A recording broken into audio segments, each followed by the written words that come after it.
Thank you for watching. We're back with Emily Kane. She's with the House District 15. Thank you for coming back on the show again. Thank you, sir. We were talking about healthcare before we went for a break there.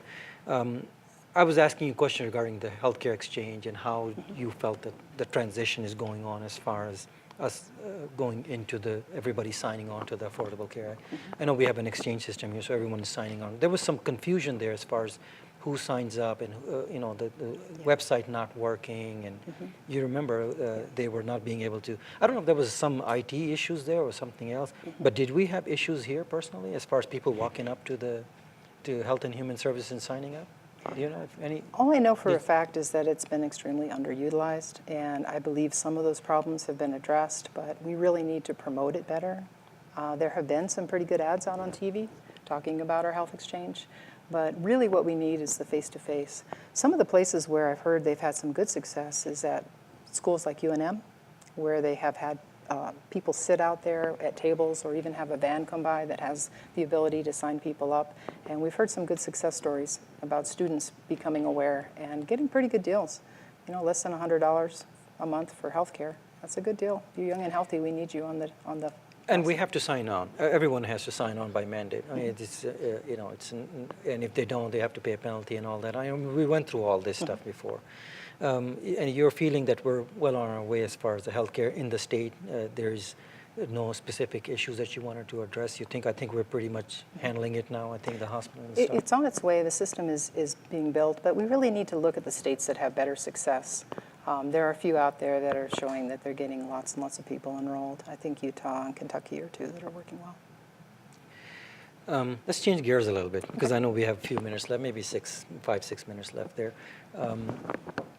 You were talking about fire danger, and I wanted to bring that in. That way you can talk a little bit about that as far as the fire, because you were with the fire department, you have current information. So tell us tell those watching what you feel as far as the dangers of fire in New Mexico. Thank you for that opportunity, Mike. The wildland fire danger is very, very high. Everyone knows that. Every year we seem to have a conflagration fire, which is just a huge, huge fire that's larger than the year before. And the current situation in our national forest and in our state lands is very scary. We have a lot of dry wood up there. We have a lot of downed trees. What's been happening over the years has taken 100 years in the making. We really put a stop to logging and didn't realize the consequences of leaving the trees to start competing with each other. They are all going to looking for water at the same level in the topography, which puts a lot of stress on the trees. And we have the beetles that come in and create beetle kill, bark beetles that kill the trees. And then we have all this standing dead wood in the forest, and then lightning strikes. And for wildfire danger, a huge fire like that with the kinds of fuel models that those large trees make, it scorches the landscape, it sterilizes the soil. And then the bad thing about this is that when we do get our rains, it no longer can be absorbed into the watershed. And that's a huge concern, especially in our state where over 90% of our population, we get our drinking water from groundwater. And so doing something to work on that watershed reparation is critically important to having enough water down the line. There's also talk about how we store water in large open reservoirs and the amount of water that we're losing to evaporation. And the agricultural use, we're having more and more problems down south with having enough water for people to grow crops, essential in the lower crops. Rio Grande area, right? Yeah, we're talking the showcase vegetable of New Mexico, our green chili. And our green chili farmers are putting less and less acres into production because of a lack of water.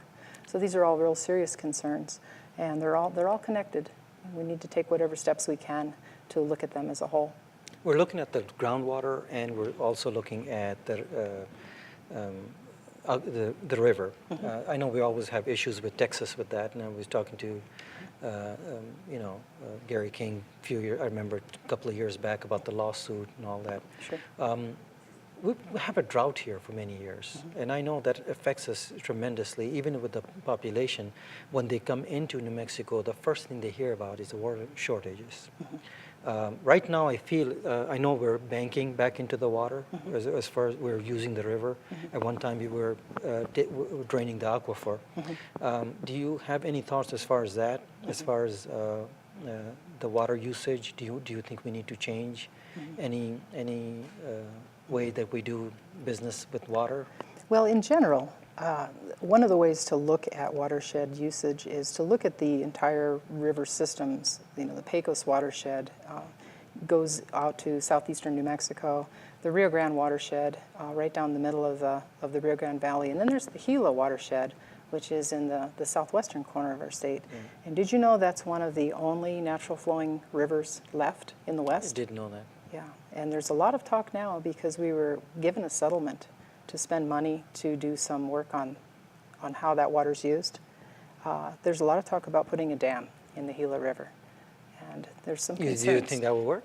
Well, we've looked at where we've done dams before, and as I mentioned costly, before, right? they're costly, and eventually you're going to need to do either maintenance or you're going to start losing more water than you're getting. So other alternatives and other ways to store water, we have a lot of intelligent environmental scientists that are working on the problem, and we as the legislature need to look at the long term rather than just the short term goals. Correct, yeah. I remember the incident with the Kirtland Air Force Base where the fuel tanks were leaking into our water here. I'm not sure where that is right now, but I know with the sequesters, it was probably hurting us even more now. But they're supposed to clean up that whole water, Yes, sir. the fuel leaks. There were, I think, several million gallons that leaked down there. And this is the leak that they were talking about in many different states. It wasn't just our state. When you research that, you find out, wow, there's many other states that have leakage problems with the Yes. fuel. I think the chemists are still working on it and stuff, but all this water, the copper mining, we're talking about the governor doing the copper mining act there, that could get into the water. Yes. You agree with me on that? I definitely agree with you. We've had problems with waiting on the courts to handle these issues for us. I did introduce a bill to try to give our water trustee, our natural resources trustee, more authority to start doing what's called reparation, which means bringing the water back to as close to baseline as you can, drinking quality water.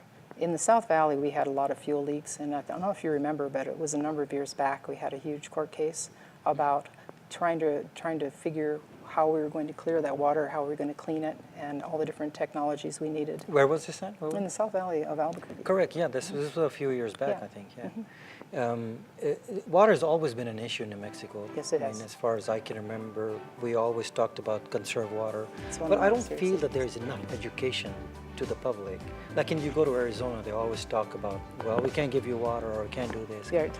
I feel that we're lacking in some ways. Anyhow, we'll continue this conversation. We will, I we guess. will. It's a very complicated subject, is. and the scientists have the hand on that. Well, thank you for coming on the show. We'll have you back again. Okay, you. thank you. Good luck on your trail, and we'll see you back. Okay. That's it. I'm out of time. We'll see you next week. That was Emily Kane with District 15.